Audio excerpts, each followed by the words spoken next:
Generally, when we lead learning experiences or we plan according to our content that we have to teach.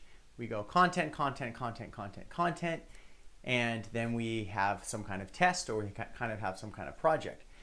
But what if instead of leading through our content, so I'm going to draw a picture of a book here.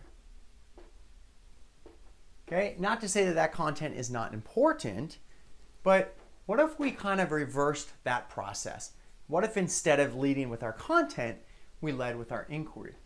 And so we reversed those, and the questions was leading to our content. That's the same thing that happened in this learning experience. When kids were sent right back to school, the first thing they had to determine is, okay, as a new society, how are we going to rebuild ourselves? They came up with a bunch of questions. They had a list of their needs and wants, and they narrowed it down to, hey, we need to feed ourselves and figure out how we're going to run this society. That's the first thing that we need to consider. How are we going to do that?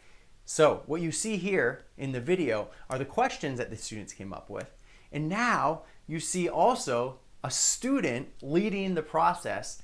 You don't see the teachers here, but the students are leading the process because there was a field right out back and they only had a few days left to plant their crops before the winter season. So did they know how to plant crops? No. Did they have much background in farming? No. But the content that they had to learn to be able to do that was led by those questions. And so that was the very first stage of the process. We launched it into the inquiry process. They're having to answer questions right away, and it led to the content that we had to teach, which we're going to get into later, which were the books and the texts that we explored throughout this project-based experience, to the different lessons that we led, to the science experiments that we ran, to everything else. But it was led by student inquiry, and we captured them on day one. What would happen if you led with student questions?